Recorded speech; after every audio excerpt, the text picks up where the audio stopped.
Think about that. Nobody questions the white man when he say he's God's chosen people, but the black man got to jump through high wallers and hoops and hell to prove that we the children of Israel. That is no more. We here to preach the good news to our people that we the children of Israel. And what comes with that is the application of God's laws. Right. Read. Unto the meek, he hath sent me to bind up the brokenhearted. You see that? We labor and teach the brokenhearted. The mothers and fathers that cry on the streets because of their dead children. Do you know who a brother named Rasheem Carter is? No, I'm not familiar with it. A brother named by the name of Rasheem Carter. And I believe Gainesville, Mississippi, or Taylorsville, Mississippi. This brother was beheaded. He was dismembered by Klansmen. This happened in 2023. You understand? I know there's a lot of really high profile cases going on. Right. You got the Hill kid who got ran over. Exactly. But these things happen all over the place, and what we do, we cry over these things, right? Think about it. Here's another one. The brother. Austin Metcalf joint that's going on right Yes. What's the brother in Johnson? The brother that was rolled up in the mats in the gym. That is. Dang. And it's, Kevin, I believe it's something, Mr. Johnson. But either way. But his body was stuffed with newspaper. Yes, exactly. But these are the things we cry over, right? And we want support. We're brokenhearted because of these things happen to us. But now, let me ask you something. Can even happen? How do y'all not be able to figure this out? Because the system is not for us, right? But here's the more important question, right? We seek some type of restitution when we're done wrongfully by the police or by the jury or by the judges, right? But what do we do when your own brother kill you down? What happens? Because it's black mothers that cry from them ops or them gang members that kill their children, right?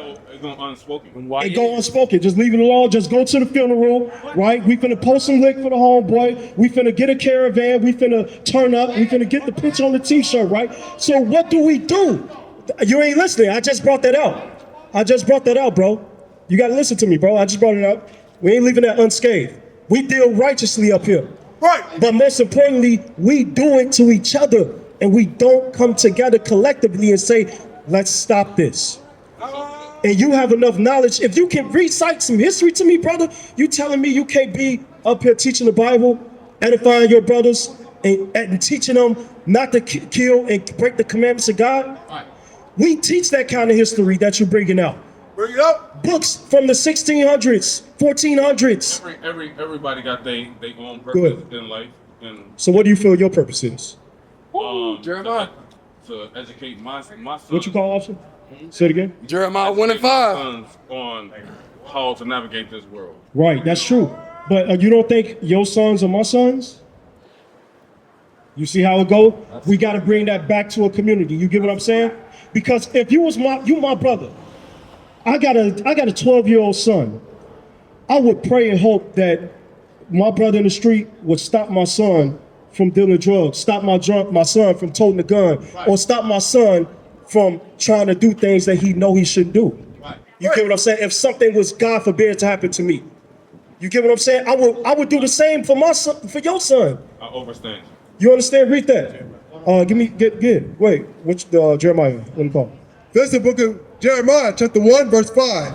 Before I formed thee in the belly, I knew thee. This is the Spirit of the Lord. He said before he formed any of us in the mother's womb, he already knew us. He knew our spirits. Read. And before thou camest forth out of the womb, I sanctified thee. He did what? I sanctified thee. I'm going to clean you up with the word of God. Read. Be listening. And I ordained thee a prophet. What did God do? I ordained thee a prophet. Say it again. I ordained thee a prophet. That's what God said. I'm going to clean you up with this word, right? Because in this word, you're going to learn what? Not to steal, not to kill, right? How to eat, how to take care of yourself, how to take care of your wife, how to raise up your children. You're going to learn all these things with the word of God. And then you're going to be a prophet and do the same thing with your brothers. That's right. If I can do it, you can do it. Understand that. That's right. Understand it, brother. Right. No. I understand you. I completely understand you. Yeah. It almost sounds like a recruitment pitch And Yes, you damn right. You already a part of this. You just don't know it yet. Right. You said recruitment, right? Think about it. What's wrong with me recruiting you to do something right? Right. No, If I could- totally. Right. Nothing like I understand the moral standard. Okay, go ahead. You walking on. Uh-huh. It's just I'm already in the midst of doing that with my son. So why not do it all together with us? Shalom, Israel. This is Bishop Nathaniel. I want you to know that you can view all our Sabbath classes live on IUIC TV. That's right, I said on IUIC TV. Download the app today. Shalom. Zephaniah 2, gather yourselves together. Yo. So look, you know, yeah, know this Bible, bro. one of the things we're gonna do is we're gonna challenge your mindset.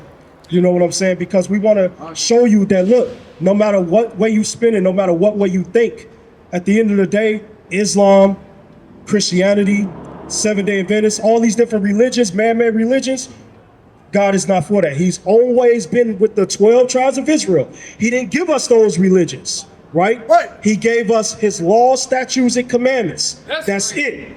Right? The Bible's been institutionalized to fit all these man-made religions. Give me the sign.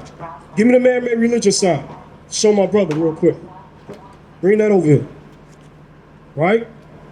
So look, God never gave us these things. You should have some, you should have some understanding about these individuals. Okay? So I want you to read that real quick. This is the book of Zephaniah, chapter 2, verse 1. Gather yourselves together. Yea, gather together, O nation, not desired. No, individual, just me and my sons and me and however I want to do it. Read. Gather together, O nation, not desired. If ever a time now we divided, it's more than ever today.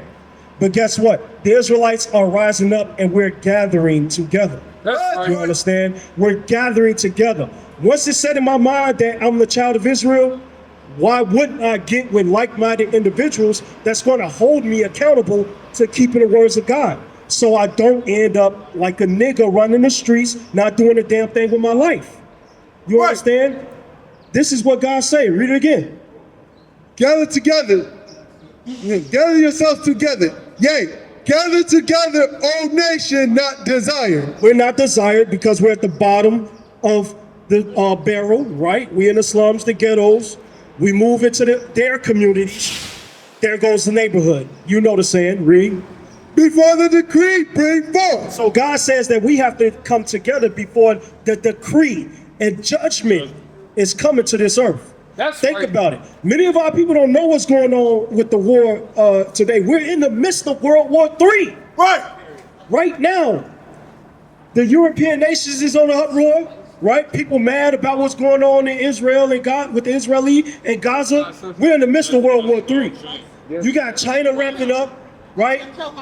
You got all these different things going on in the world, but everybody sleep, walking around in America like ain't nothing gonna touch America. God says prophecy and prophecy, judgment is coming to America. What is a nation? Nation is family. Nation is community. Nation is men leading by example. Nation is women's support. Nation is children with role models.